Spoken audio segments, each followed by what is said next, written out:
राधे राधे, जय श्री कृष्णा।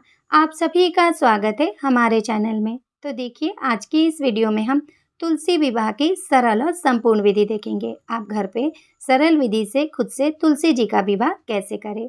तो देखिए, जहाँ भी हम पूजा करेंगे पहले उस जगह को अच्छे से साफ कर लेंगे। आप चाहें तो यहाँ पे हल्दी से लीप भी सकते हैं। इसके बाद देखिए, हम कोई भी शुभ चिन्ह बना लेंगे। तो आप यहाँ पे स्वास्तिक बना लें या फिर आप रंगोली भी बना सकते हैं। तो देखिए, मैंने यहाँ पे स्वास्तिक का चिन्ह बना लिया है। अब हम यहाँ पे चौकी या फिर पटरे को विराजमान कर लेंगे। तो देखिए, मैंने यहाँ पे पूजा के लिए चौकी लगा ली है। चौकी पे मैंने लाल रंग का वस्त्र बिछा लिया है और मैंने तुलसी जी के गमले में चुनरी लपेट कर तुलसी जी को भी विराजमान कर लिया है। अब हम यहाँ पे थोड़े से फूलों का आसन दे देंगे। आप यहाँ पे तिल का प्रयोग भी कर सकते हैं। अब देखिए, मैं यहाँ पे श्री कृष्ण जी के साथ तुलसी जी का विवाह करा रही हूँ। आप शालिग्राम जी के साथ, विष्णु भगवान जी के साथ या फिर आप लड्डू गोपाल जी के साथ भी तुलसी जी का विवाह करा सकते हैं। तो देखिए, हम यहाँ पे भगवान जी को विराजमान कर लेंगे। अब हम पूजा में गणेश जी को भी विराजमान करेंगे। आप गणेश जी को पूजा में जरूर से विराजमान करें। इसके बाद देखिए, हम थोड़े से फूलों का आसन दे देंगे और हम यहाँ पे दीप प्रज्वलित करेंगे। तो देखिए, दीप आप तिल के तेल का या घी का भी जला सकते हैं। तो हम यहाँ पे पूजा में सर्वप्रथम दीप प्रज्वलित कर लेंगे। अब देखिए, हम कलश की स्थापना करेंगे। तो देखिए, एकादशी पे चावलों का प्रयोग नहीं किया जाता है, इसलिए हम पूजा में गेहूं का प्रयोग करेंगे। तो हम यहाँ पे गेहूं का आसन दे देंगे। इसके बाद हम एक कलश ले लेंगे। कलश आप मिट्टी का या धातु का भी ले सकते हैं। कलश के कंठ पे मौली बांध दे, कलश में स्वास्तिक बना ले और कलश को आप शुद्ध जल से कंठ तक भर दे। अब देखिए, कलश को हम गेहूं के ऊपर विराजित कर देंगे। अब कलश में हम सभी सामग्री डालेंगे। तो देखिए, हम यहाँ पे कलश में फूल डाल देंगे। इसके बाद हम सुपारी डालेंगे, एक सिक्का डालेंगे, थोड़े से हल्दी पाउडर और हम तिल डाल देंगे। आप यहाँ पे हल्दी की गांठ भी डाल सकते हैं। अब देखिए, आम या अशोक के पत्तों पे चंदन रोली से तिलक करके हम कलश में सजा लेंगे। इसके बाद कलश के ऊपर हम नारियल रखेंगे। नारियल में आप मौली बांध दे, तिलक कर दे और देखिए, जो नुकीला साइड है उसे आप कलश के अंदर करके रख दें। और देखिए, कलश की स्थापना आपको भगवान की फोटो के दाहिने साइड करनी है। तो देखिए, हम यहाँ पे एकादशी के दिन तुलसी जी को जल अर्पित नहीं करेंगे, सिर्फ जल के छींटे लगाकर भाव रूप में हम शुद्धिकरण करेंगे। अब हम सर्वप्रथम गणेश जी का पूजन करेंगे। तो हम गणेश जी को वस्त्र रूपी कलावा अर्पित करेंगे।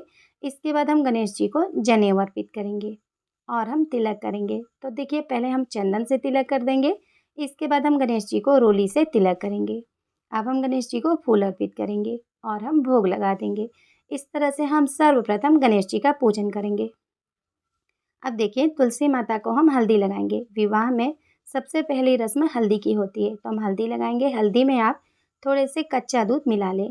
इसका बहुत ज़्यादा महत्व है। तो देखिए, हम 5 बार थोड़ा थोड़ा करके तुलसी माता को हल्दी लगाएंगे।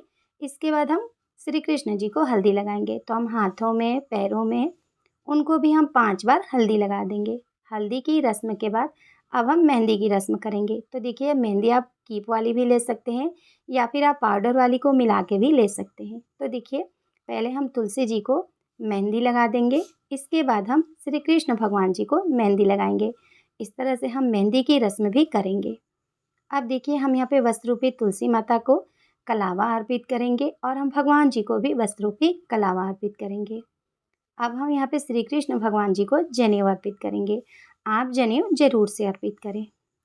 अब देखिए, हम तिलक कर देंगे। तो हम तुलसी माता को रोली से तिलक कर देंगे और हम श्री कृष्ण जी को चंदन से तिलक करेंगे। साथ ही हम दीपक को भी तिलक करेंगे।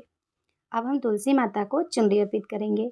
तो आप लाल रंग की चुनरी तुलसी माता को जरूर से अर्पित करें। अब हम फूल अर्पित करेंगे। तो आप सभी को फूल अर्पित कर दें। तो देखिए, हम कलश की भी साथ में पूजा करेंगे। तो हमने वस्त्र रूपी मौली बांध रखी है, तिलक कर रखा है। अब हम कलश को भी फूल अर्पित करेंगे। इसके बाद हम वरमाला की रस्म पूरी करेंगे। तो देखिए, मैंने यहाँ पे फूलों की माला ले रखी है। आप आर्टिफिशियल फ्लावर्स की माला भी ले सकते हैं। तो पहले हम तुलसी जी से छुआ कर श्री कृष्ण भगवान को वरमाला पहना देंगे। इसके बाद देखिए, हम यहाँ पे श्री कृष्ण जी से छुआ कर तुलसी माता को वरमाला पहना देंगे। इस तरह से हम वरमाला की रस्म पूरी करेंगे। अब हम तुलसी माता को श्रृंगार की सामग्री अर्पित करेंगे। आप श्रृंगार की सामग्री 5, 7 या 16 श्रृंगार की सामग्री भी अर्पित कर सकते हैं। और देखिए, इस सामग्री से हम तुलसी माता का श्रृंगार करेंगे। तो देखिए जो भी आप श्रृंगार कर पाए, जैसे आप माता को चूड़ी पहना दें, माता को बिंदी लगा दें, इस तरह से आप तुलसी माता का श्रृंगार कर दें। बाकी श्रृंगार की सामग्री हम यहीं पे माता के पास ही अर्पित कर देंगे। अब देखिए आप तुलसी माता को बिछिया ज़रूर से अर्पित करें। तो देखिए बिछिया आप कांसे की भी ले सकते हैं या फिर आप चांदी की भी ले सकते हैं, पर आप इस दिन तुलसी माता को बिछिया ज़रूर से अर्पित करें। अब हम धूप दिखा देंगे। तो देखिए हम प्रेम पूर्वक सभी को धूप दिखा देंगे। धूप दिखाने के बाद देखिए अब हम यहाँ पे तुलसी माता को मंगलसूत्र अर्पित करेंगे। तो देखिए हम कान्हा जी से यानी श्री कृष्ण भगवान से छुआकर तुलसी माता को मंगलसूत्र पहना देंगे। इसके बाद देखिए हम यहाँ पे गठबंधन की रस्म करेंगे। तो देखिए मैंने यहाँ पे कलावा लिया है, आप कलावा से भी गठबंधन कर सकते हैं या फिर आप वस्त्र से भी गठबंधन कर सकते हैं। तो देखिए इस तरह से हम तुलसी माता और श्री कृष्ण जी का गठबंधन कर देंगे। तो हम गठबंधन की रस्म इस तरह से पूरी करेंगे। अब देखिए पूजा में हम दक्षिणा अर्पित करेंगे ताकि जाने अनजाने हमसे जो भी भूल चूक हुई हो वो क्षमा हो जाए।